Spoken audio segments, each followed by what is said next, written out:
Everything we do in life changes our mind world.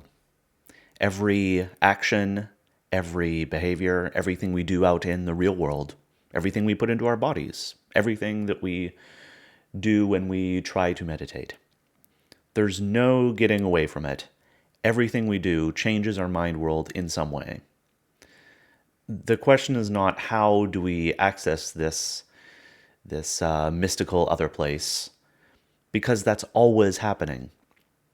The only question is understanding how what we do affects our mind world all the time. And there are some big categories. The usual categories that we're always thinking about in terms of just health, like movement, exercise, dance, diet, eating right, also anything else that we might be putting into our bodies. And of course, since we're spiritual people, meditation, which is sort of its own category. All of these change what's happening in our mind world. And we know this. That's why we do these things. We get out exercising because it changes our mind world in a way that we're very familiar with and in ways that we know that we need. Of course, we have to eat to survive, but we also know intuitively that different foods have a different effect on us, even if we don't think about it too clearly. And of course, we meditate because we realize that there's maybe something that needs to change or something that we want to do. So what are these different categories? Let's break this apart a bit. Of course, we have exercise.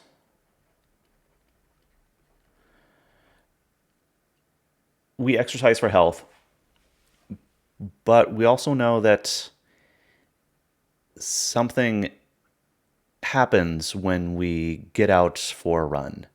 It makes us feel better. It clears distraction. It's meditation for most people. Dance can be the same. No matter what kind of dance it is, just getting out and moving in a way that feels right, even if we don't think about it, we're just feeling what movement is correct. Well, why are those movements the correct movements that we want to do? We don't think about it, but it depends on what's happening in our mind world.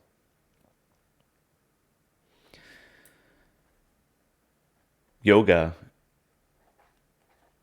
is perhaps the most specifically spiritual way that we use movement.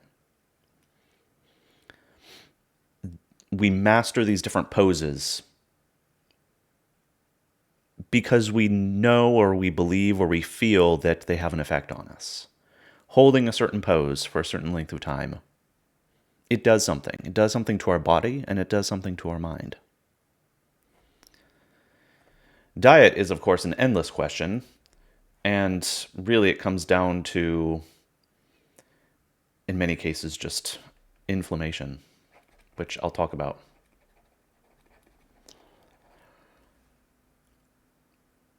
Different foods can affect us in different ways, and an enormous problem right now is inflammatory foods, which obviously have a huge detrimental effect on our bodies, but they also have an intense effect on our minds, which may be even more than we would expect. And then, of course, just healthy eating. Certain foods are, how would you say, the way that I will describe it is some lift us up and some bring us down. And maybe both of these are good, depending. Some foods are light, some foods are heavy. That's a bit confusing, but it will make more sense in terms of specifically the mind world. Meditation can do all sorts of things. We can do focus, which generates energy. We can do noting, which is for exploration, as we will see. And of course, there's all sorts of relaxation, which bring our energy levels down. All of these things we do without really thinking about our mind world as a place. We do them intuitively through how they make us feel. We do things that make us feel good, and we learn to avoid the things that have big consequences, like eating too much fast food, for example.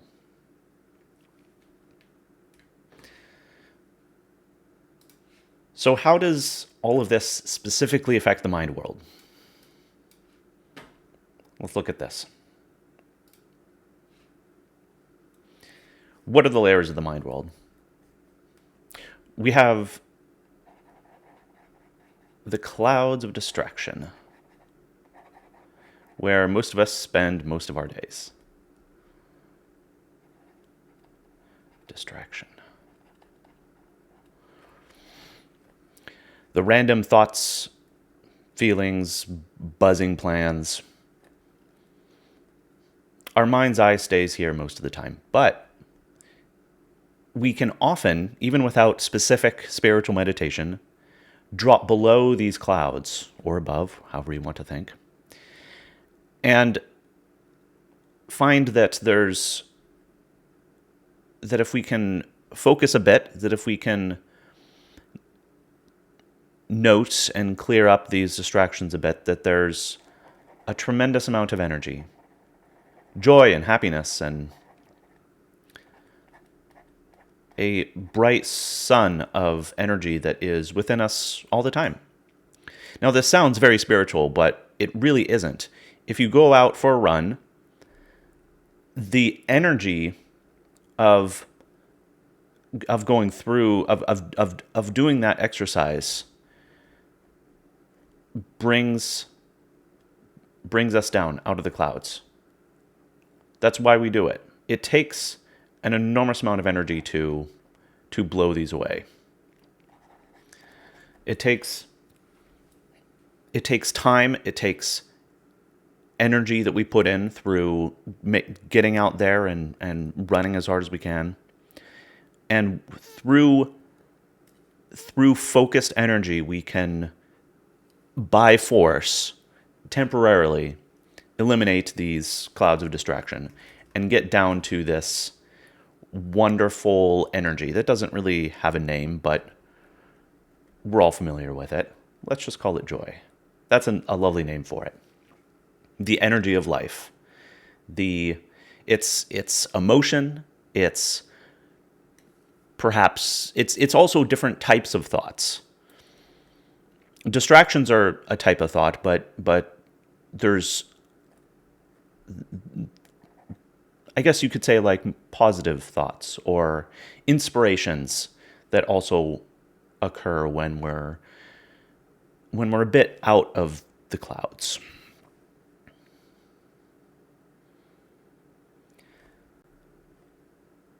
So that's in general what movement does.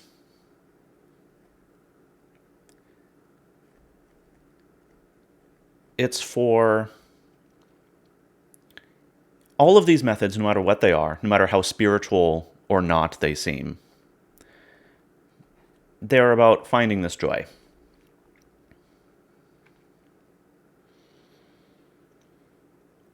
And that by itself is a perfectly sufficient spiritual practice. This energy is the energy of life. It's what animates everything. Being able to come into contact with it as much as possible makes for a life that is very well lived.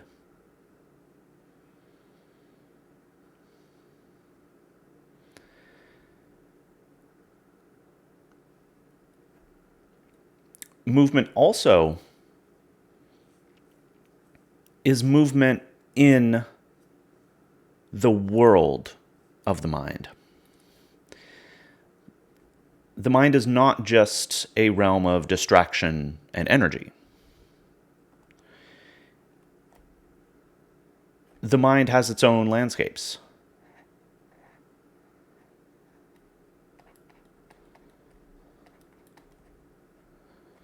It has its own interesting places,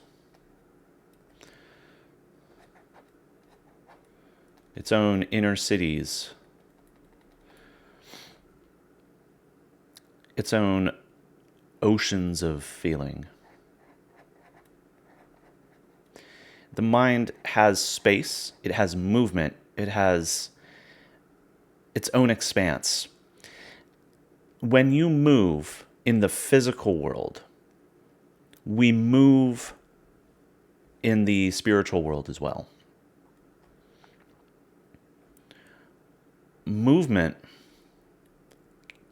of our bodies can't help but move our minds around the spiritual world as well. This is why not every exercise is exactly the same. That's why sometimes when we exercise, it's a bit of a miracle. It takes us to someplace absolutely wonderful, and other times it just doesn't do anything. Maybe sometimes it actually puts us in a worse mood. Maybe when we move, we start out distracted, we encounter some intense joy, then we get lost in the mountains, and then find our way back out. It's always an adventure. And if you do movement well, if you really commit to it and you're intuitive about it, you know that it's a journey. For example, with yoga, there's a sequence of postures to go through. Why do this sequence? Well, each posture can take us to different places.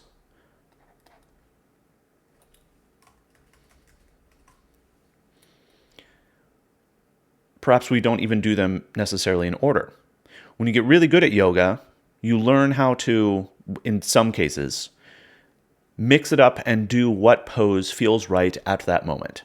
And of course, that's a very intuitive thing to say. What feels right at that moment? Well, depending on where your mind is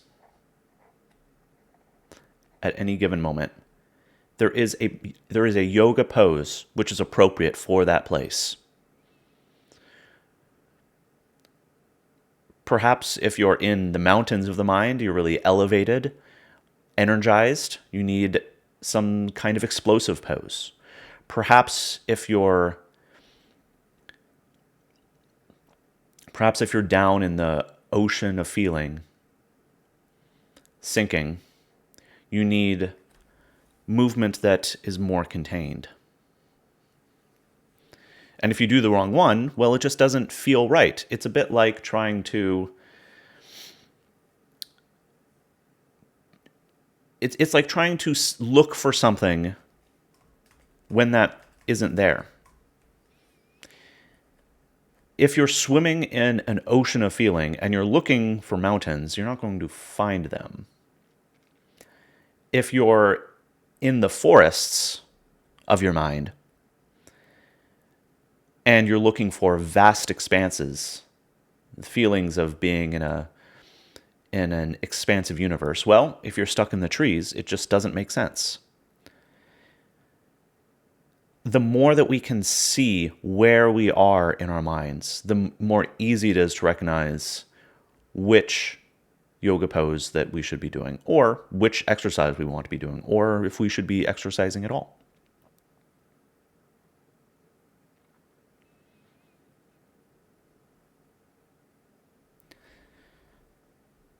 Diet has a different kind of influence over this mind world. If we eat terribly, it makes our bodies feel terrible. And it forces our mind into the muck of our mind world. Diet, food, is very is very interesting. Food is part of the physical world. It makes up the world. And when we eat different things, it puts our body in different places. So if we eat very light food, like if we just eat vegetables all day, it elevates our minds. It brings us naturally higher. The lightness of the food lifts our minds through the mind world into the places that are higher.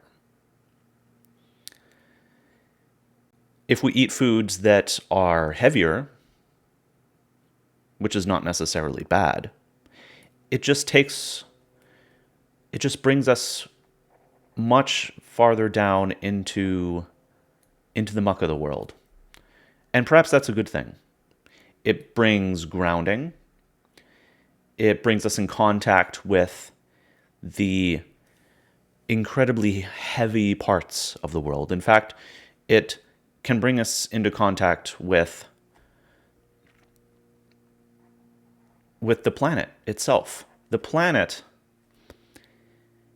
is, if you were able to experience the planet, it is this tremendously huge, incredibly grounded physical presence. Foods that bring us down reconnect us to the earth. So it all completely depends where you're trying to travel.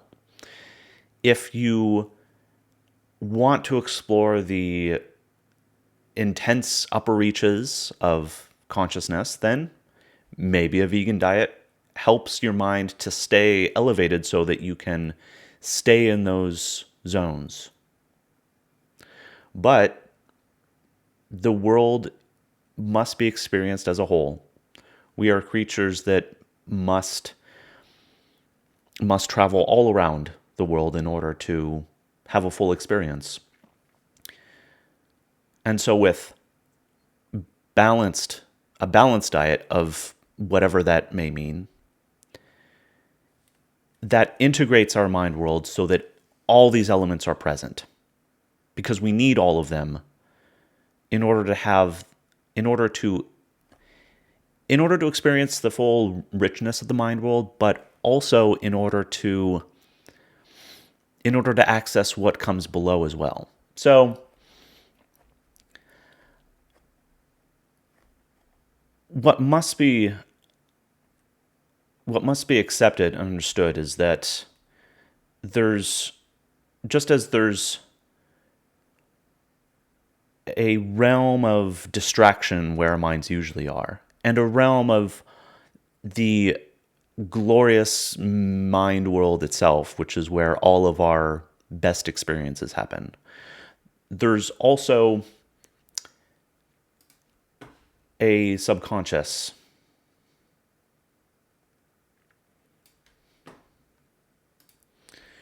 Where all sorts of other things are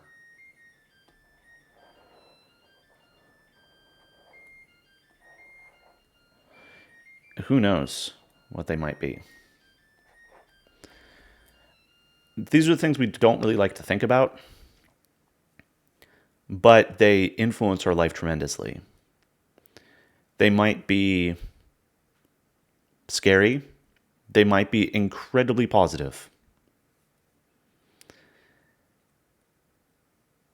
It is not really a human world. It is sort of the land of spirits. And it's our own reflections of our own consciousness, personified when we encounter them. This is something that we don't usually like to talk about very much because it's a bit alarming. It's a bit hard to understand. I think the process of going from distraction to joy through movement of all kinds, through maintaining a proper diet, I think that's really easy to understand. We understand distractions, and we all experience the joy of being, which is accessible even with the smallest amount of effort. But we're a bit uncomfortable with the spirits which also inhabit this mind world with us. And the funny thing is that if we explore long enough, they will come up to meet us. They will start appearing in places that we wouldn't necessarily expect.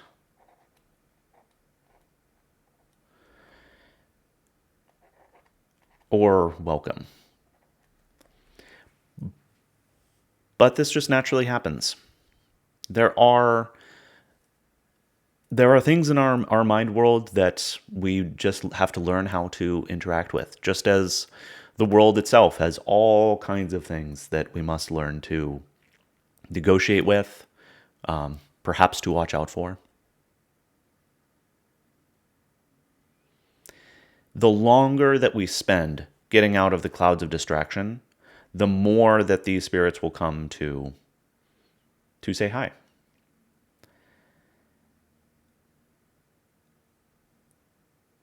This can be a bit alarming because we do our exercise in yoga in order to experience this joy. We don't want things to get complicated, but they naturally do. And this can be caused by all sorts of reasons. They're naturally there and they can just appear. If we have a really poor diet, or we take certain things, who knows what, which interact with the more subconscious layers, then these things will emerge.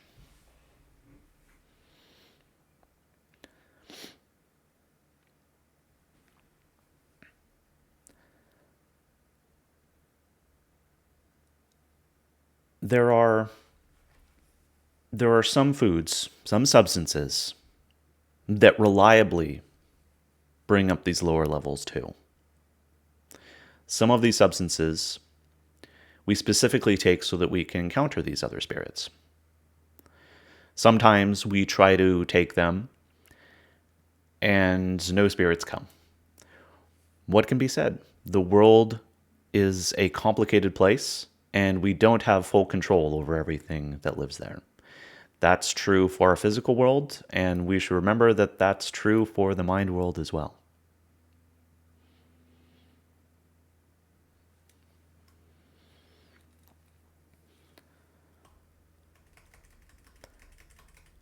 So how does meditation factor into all this?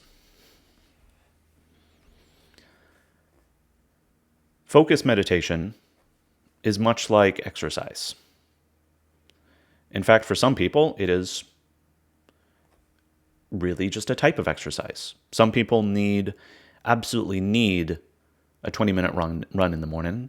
Others absolutely need 20 minutes of meditation. It's the same process of getting out of distraction, encountering joy that will then animate your day.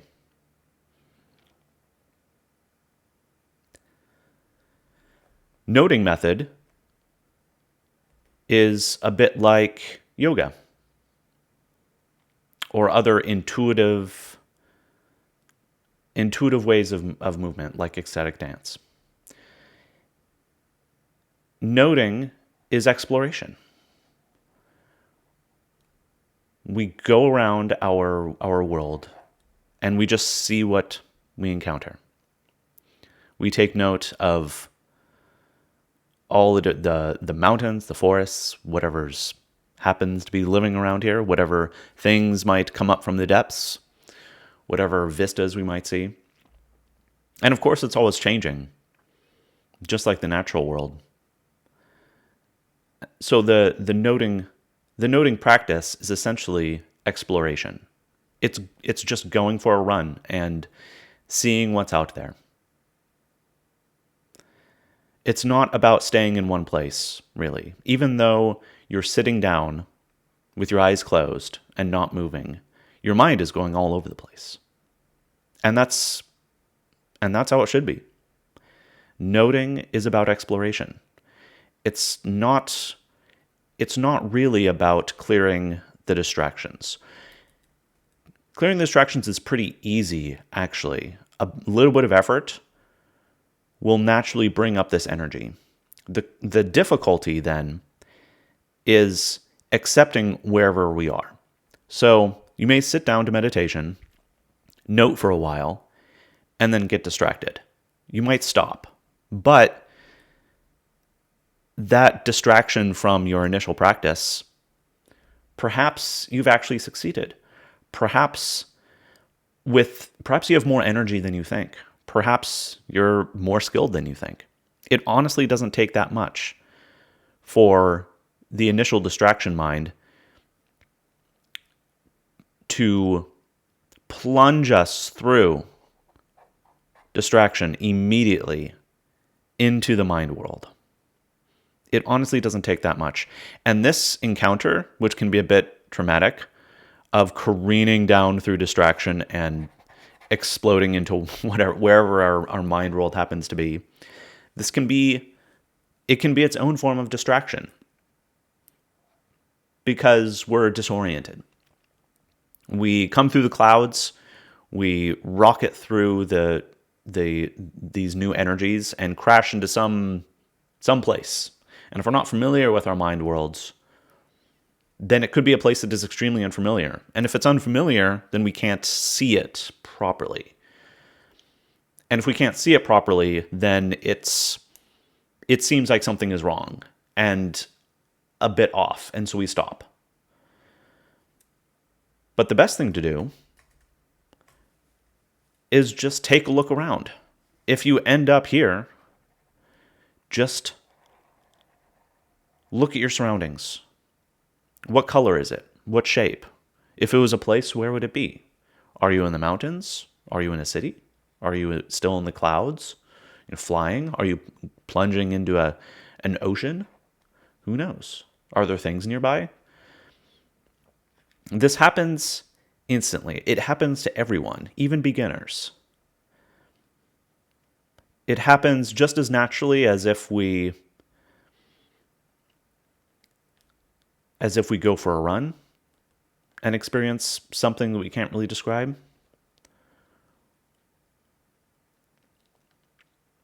Or if we eat something and suddenly feel different in a way that we can't really describe. This happens all the time. Everything that we do is changing this mind world. And just to be clear, it's a bit hard to explain, but our mind world bodies, you could say, are always here. Our consciousness, our mind's eye, might be stuck up here. But our bodies are here. There's a bit of a split. We are always roaming around this mind world, no matter what we do. Our mind world bodies are always there. Our mind's eye might be stuck up in distraction, but our bodies are here. If what we do through movement, through eating well, through meditation, is we bring our mind's eye back into our physical world body, our mental world body. So just like we can feel extremely disconnected from our bodies in the physical world, we can be completely disconnected from the bodies in the mind world. Anyone who is spiritual knows that it's important to reconnect with the body. That's what we do with yoga. Exercise is that way. Eating well helps us feel more here, more present, more aware, more comfortable within our own skin. It's a funny aspect of consciousness that our minds can go wandering without our bodies.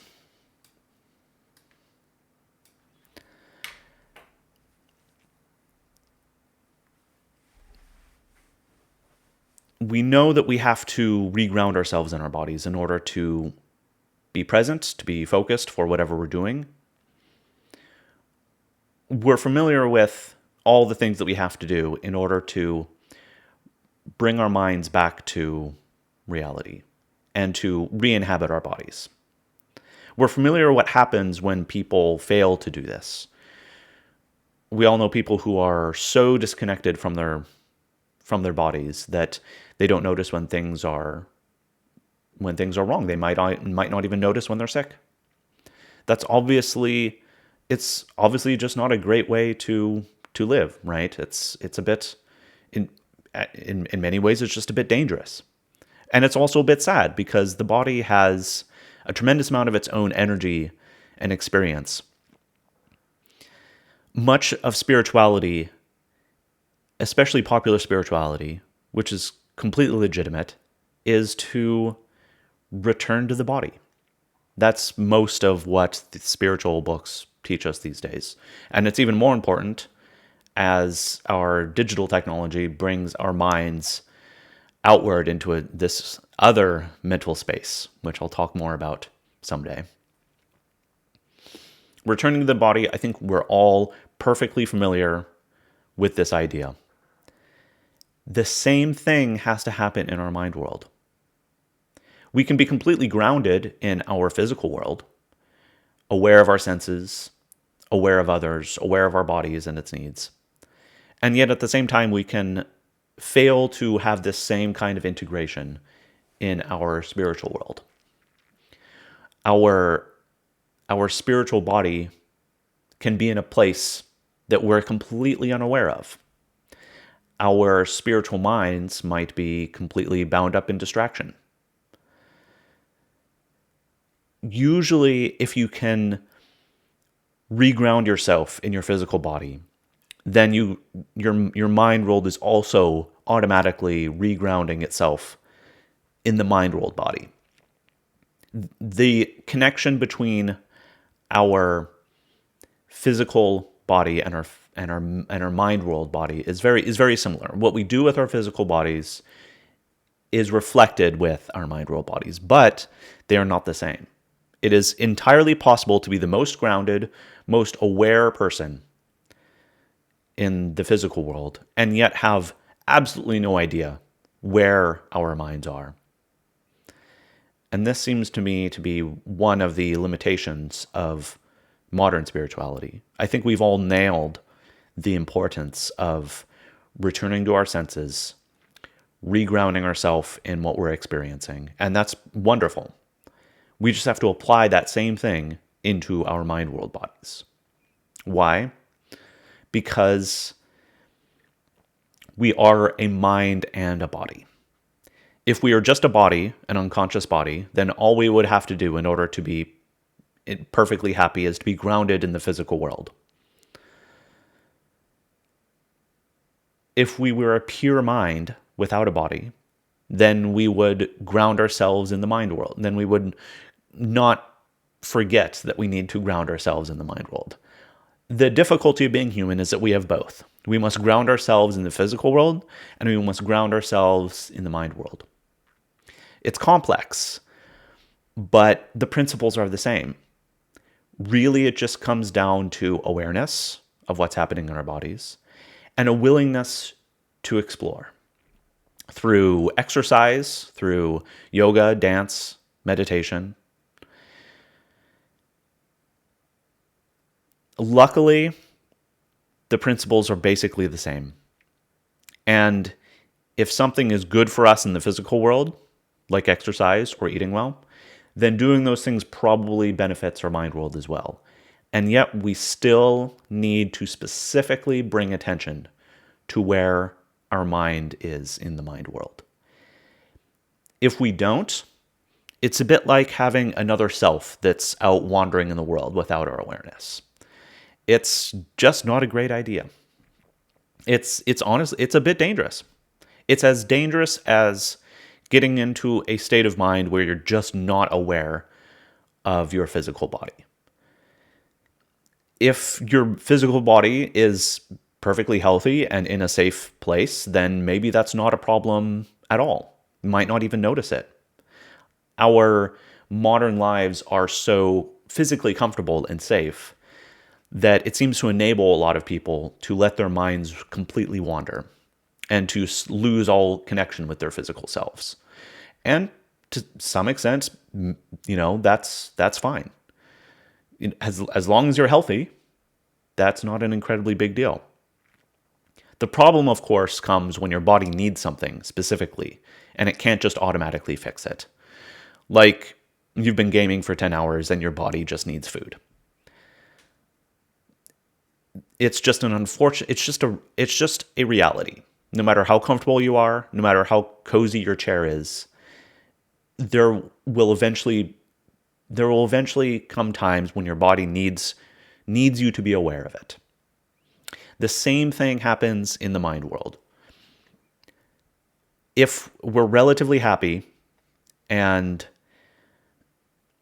things are going well, then our mind body in the mind world just wanders around much like we do in the physical world, and everything's fine. We experience a variety of emotions, variety of mental states. We can appreciate those sort of from a distance. We can think like, today is a good day. That run was fantastic. That meditation session was wonderful. We can think these things in a very vague sense. We know they were good or maybe bad, even if we don't really know why. And that's fine, but life is complicated. Things happen.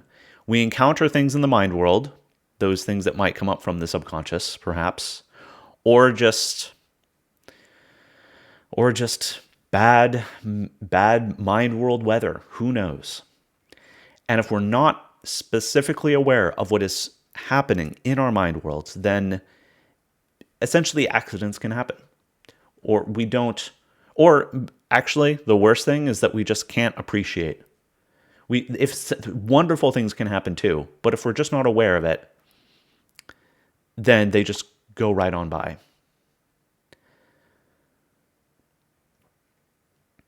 So what I'm trying to get to with all this is an appeal to bring all of these wonderful things that we've learned to do in our modern life to keep ourselves healthy. Yoga, exercise, diet, a proper diet, all different kinds of meditation, all different kinds of substances that might elevate our minds. We know how to do all of these things to keep our bodies in absolutely wonderful shape. We just have to apply them to the mind world. It's the same principles. And all it takes is just awareness of what is happening. There's nothing really entirely mystical about this. Everything we do in the physical world brings us into the mind world. We are always there. Our mind bodies are always in the mind world, just like our physical bodies are always here. All we have to do is be aware of where those bodies are. And then we can go exploring. Perhaps you don't always have to take a run. Some people take exercise too far. It is absolutely a good thing, but who knows? Maybe what you actually need today is not to go out for a run, but to sit down and go for essentially a mind run. We need more balance with these worlds. We know exactly what we're doing in the physical world. I don't think anyone needs more advice about that. But maybe we should sometimes not. Sometimes we should explore where our minds already are.